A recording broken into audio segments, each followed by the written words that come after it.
Now student, see the question. Check whether 5 minus 2, 6, 4 and 7 minus 2 are the vertices of an isosceles triangle. यानी यहाँ पर आपको क्या बताना है, ये जो 3 पॉइंट्स दिए हुए हैं, इन 3 पॉइंट्स को एक आइसोसेलिस ट्रायंगल की वर्टिसेस से प्रूफ करना है. स्टूडेंट, आइसोसेलिस ट्रायंगल कैसा ट्रायंगल होता है हम जानते हैं. आइसोसेलिस ट्रायंगल एक ऐसा ट्रायंगल होता है जिसकी दो साइड की लेंथ इक्वल होती है. अब यहाँ लेंथ हम फाइंड आउट करेंगे. ये 3 पॉइंट से 3 साइड फॉर्म होंगी. उससे हम क्या करेंगे, 3 साइडों की लेंथ को फाइंड आउट करेंगे. किससे? डिस्टेंस फॉर्मूला से.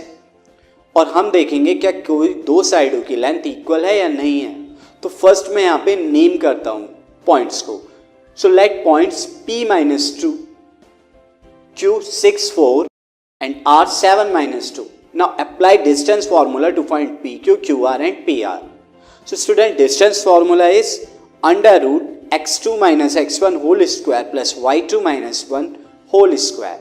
ये distance formula है student. Now PQ को मैं find out कर रहा हूँ under root 6 minus 5 plus 4 minus 2 whole square.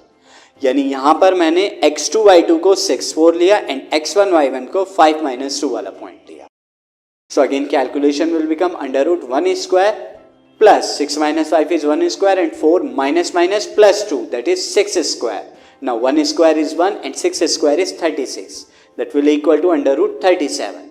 Now in QR, here QR में मैं x2 y2 7 minus 2 को ले रहा हूँ student and x1 y1 6 4 को ले रहा हूँ. So calculation will be under root 7 minus 6 whole square plus minus 2 minus 4 whole square is equal to under root 7 minus 6 is 1 and minus 2 minus 4 is minus 6 whole square. Now 1 square is 1 and minus 6 square is plus 36. Now 1 plus 36 is 37. So this is also root 37. You can see PQ is equal to QR. PQ की length क्या है? QR के बराबर है.